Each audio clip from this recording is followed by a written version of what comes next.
अस्सलाम वालेकुम स्टूडेंट्स, मेरा नाम है शेख अनस अली। उम्मीद है आप सब खैरियत से होंगे। आप देख रहे हैं अनस भाई ईडीयू। क्वेश्चन नंबर 6 में है show that for all complex numbers Z1 and Z2 कि ये Z1 Z2 जो हैं कम्प्लेक्स नंबर हैं और उनसे आपने प्रूफ करना है कि ये जो पार्ट 1 और पार्ट 2 एक मल्टीप्लाई वाला और एक डिवाइड वाला, तो इन दोनों को Z1 Z2 की मदद से सॉल्व करना है और ये आंसर जो है वो मतलब कि right hand side left hand side इन दोनों की सेम आने चाहिए। तो इन दोनों पार्ट्स को हम इस वीडियो में सॉल्व करेंगे। पार्ट 1 है Z1 Z2 को मल्टीप्लाई करके उसकी बार लेना है, मतलब मोड लेना है। और सामने है जी राइट हैंड साइड पे Z1 की बार और Z2 की बार, ठीक है, मतलब कि इन दोनों के मोड को मल्टीप्लाई करना है। तो जैसा कि हमने सवाल में देखा है कि इनके लिए Z1 और Z2 के लिए हमने प्रूव करना है ये स्टेटमेंट कि वो दोनों कम्प्लेक्स नंबर हैं। तो हम लेट कर लेते हैं कि Z1 जो है वो क्या होगा। आप कोई भी यहाँ पे वैल्यू लेट कर सकते हैं। आप Z1 की value x plus y iota भी लेट कर सकते हैं और कोई न्यूमेरिक वैल्यू भी, जैसे कि मैं लिख देता हूँ यहाँ पे 2 + 3 आयोटा। ठीक है, इस तरह का आपका पहले प्रीवियस सवाल भी होगा। और Z2 को मैं लेट कर लेता हूँ कि वो है 2 - 3 आयोटा। ठीक है, इसी का आप समझ लें कॉन्जुगेट मैंने लेट कर लिया है। तो अब मैं क्या करूँगा कि इससे ये स्टेटमेंट चेक करूँगा कि ये ट्रू होगी कि नहीं। ठीक है, तो उन्होंने कहा था कि सारे कम्प्लेक्स नंबर से ये स्टेटमेंट ट्रू होनी चाहिए। तो इसकी हम पहले लेफ्ट हैंड साइड ले लेंगे कि वो क्या है Z1 Z2 और उसकी होल बार। इसका मतलब है कि बार सॉरी ये मोड है। तो Z1 Z2 को पहले मल्टीप्लाई करना है। तो Z1 Z2 की वैल्यू लिख देते हैं यहाँ पे। Z1 की वैल्यू है 2 + 3 आयोटा और 2 - 3 आयोटा। ठीक है, ये डिफरेंट हो गए ना कम्प्लेक्स नंबर, जब साइन चेंज हो जाते हैं तो ये डिफरेंट हो जाते हैं। आपने डिफरेंट ही लेट करना है, ये नहीं है कि 2 + 3 आयोटा और Z2 भी आप 2 + 3 आयोटा। ठीक है, तो वो आपने डिफरेंट यहाँ पे वैल्यूज़ आपने लेट करनी है। तो ये इसका मल्टीप्लाई क्या होगा कि 2 2 ज़ा 4, 2 3 ज़ा 6, 3 2 ज़ा 6 और प्लस माइनस माइनस 3 3 ज़ा 9 आयोटा स्क्वायर। तो इसका Z1 Z2 को मल्टीप्लाई करके क्या वैल्यू आ जाएगी, ये दोनों आपस में कैंसिल। और ये वैसे भी आप देखें ये मैंने वैल्यू इस तरह की ली है, तो ये क्या हो जाएगा A + B और A - B, तो ये A² - B² वाली फॉर्म में बन रहे हैं। तो यहाँ पे क्या लिख सकते हैं 4 - 9 आयोटा स्क्वायर क्या होता है -1 और 4 + 9 जो कि क्या वैल्यू आ जाएगी Z1 Z2 की 13। ठीक है, अब ये क्या है, एक कम्प्लेक्स नंबर नहीं बन रहा, ये सिर्फ रियल पार्ट है उसका। तो इसके साथ हम खुद से लगा भी सकते हैं 0 आयोटा। ठीक है, तो वैसे ये बनता 13 ही है। ठीक है, तो अब Z1 Z2 की वैल्यू आ गई 13 और इसका हमने मोड ले लेना है Z1 Z2। तो मोड में क्या होता था कि जो रियल पार्ट है उसका स्क्वायर ले लेते हैं और इमेजनरी, अब इमेजनरी यहाँ पे कोई भी नहीं है तो ज़ीरो ही होगी, ज़ीरो का स्क्वायर ज़ीरो, तो वो यहाँ पे आप लिखें या ना लिखें एक ही बात है। ठीक है, तो ये कैंसिल होके आ जाएगा 13। ठीक है, Z1 Z2 का मोड जो है वो ये आ जाएगा 13। तो ये इसको हम कह देते हैं ये है इक्वेशन नंबर 1। अब इसकी राइट हैंड साइड को सॉल्व करना है, Z1 का मोड लेना है और Z2 का मोड लेना है, इनके इंडिविजुअल मोड को मल्टीप्लाई करना है। तो Z1 का मोड क्या आ जाएगा, वो उसकी हम वैल्यू लिख लेते हैं कि 2 + 3 आयोटा। तो Z1 का मोड क्या होगा, इसका हमने अंडर रूट और रियल पार्ट का स्क्वायर और इमेजिनरी पार्ट क्या है 3, 3 का भी स्क्वायर। तो 2 का स्क्वायर हो जाता है 4, 3 का स्क्वायर 9, तो ये आ जाता है अंडर रूट 13।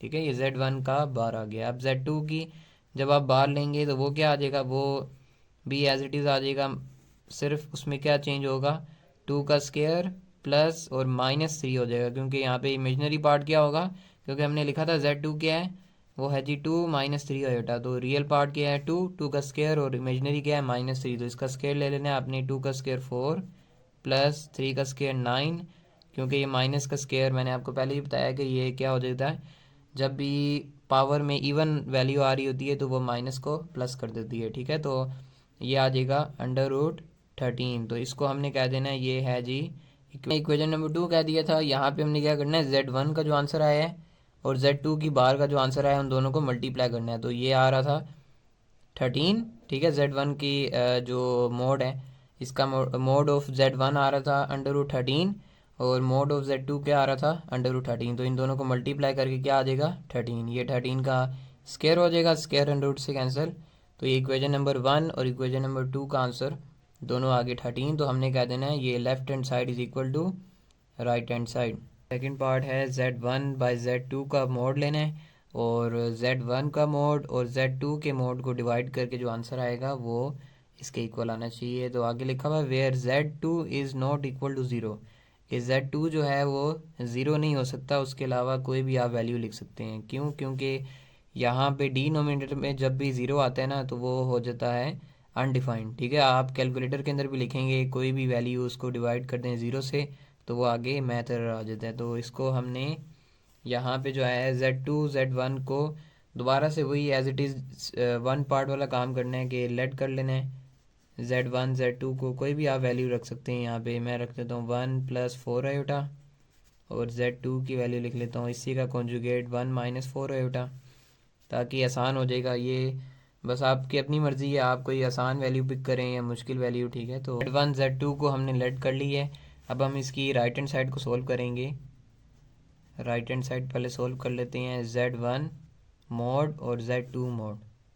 इसका मतलब है पहले हमने Z1 का इंडिविजुअल मोड लेना है, ठीक है, और फिर Z2 का मोड लेना है। Z1 की वैल्यू है 1+4 आयोटा, तो इसका मोड क्या आ जाएगा, रियल का स्क्वायर अंडर रूट, पहले 1 का स्क्वायर और 4 का स्क्वायर, वो क्या हो जाएगा 1, 4 का स्क्वायर 16, तो अंडर रूट आ जाएगा 17। ये आ गया Z1 का मोड, और Z2 का भी हमने मोड लेना है ऐसे ही। तो Z2 की वैल्यू है 1-4 आयोटा, तो वो भी सेम आएगा क्योंकि मोड में जो है वो माइनस साइन क्या हो जाती है, प्लस हो जाता है, क्योंकि माइनस का वो स्क्वायर आएगा। अभी तो ये क्या हो जाएगा 1 का स्क्वायर माइनस माइनस नहीं, दरमियान में प्लस होता है, A² + B² होता है ना। बी जो है वो किसको रिप्रेजेंट करता है, वो इमेजनरी पार्ट को। तो इमेजनरी यहाँ पे क्या है -4, तो बी का स्क्वायर -4 का स्क्वायर, 1 का स्क्वायर 1+4 का स्क्वायर 16, तो ये आ जाएगा अंडर रूट 17। तो Z1 Z2 का हमने मोड निकाल ली है। अब हम क्या करेंगे, इनको आपस में मल्टीप्लाई डिवाइड कर देंगे।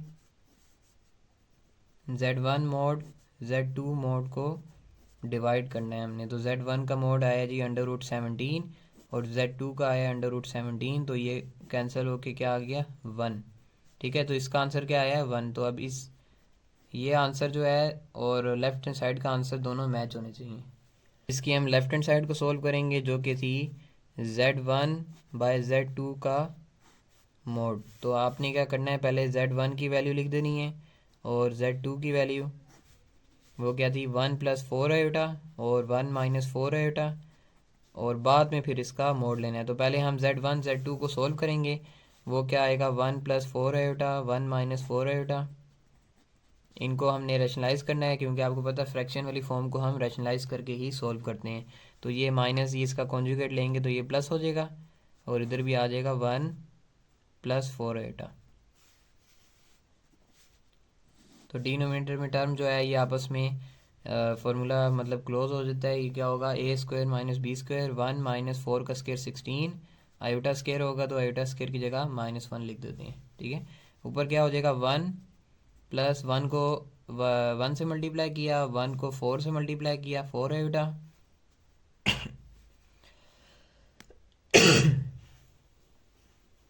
1 को 1 से मल्टीप्लाई किया और 1 को 4 आयोटा से मल्टीप्लाई किया। उसके बाद 4 आयोटा को 1 से, तो वो आ जाएगा 4 आयोटा, 4 आयोटा से, तो 4 16 आयोटा स्क्वायर। आगे क्या लिखेंगे 1+4 8 16 है, और इसके साथ आयोटा स्क्वायर की जगह -1, डिवाइड में है 1, ये हो जाएगा 16 × 16 माइनस माइनस प्लस। लिखेंगे 1+8 आयोटा, तो ऐसे ही आ जाएगा एज इट इज़, और प्लस माइनस माइनस 16, और डिवाइड में आ जाएगा 17, तो 1 - 16 क्या हो जाएगा 15, और 8 आयोटा एज इट इज़, और डिवाइड में है 17। तो इसको हम क्या करेंगे Z1 Z2 की वैल्यू को हम कैसे लिख सकते हैं, रियल को अलहदा और इमेजनरी को अलहदा। ठीक है, ये हो गया। अब हमने क्या करना होता है, इसका मोड निकालना है, Z1/Z2 का होल मोड निकालना है। तो वो क्या होगा अंडर रूट -15/17 का स्क्वायर, और 8/17 का भी स्क्वायर आ जाएगा, होल स्क्वायर। तो ये आ जाएगा 15 का स्क्वायर होता है 225, 17 का होता है 3, होता है 2 289, ठीक है। और यहाँ पे भी हो जाएगा 289, और 8 का स्क्वायर 64, इसका हमने अंडर रूट ले लेना है। तो 289 डिनोमिनेटर में सेम है, तो ये एज इट इज़ आ जाएगा 225 + 61।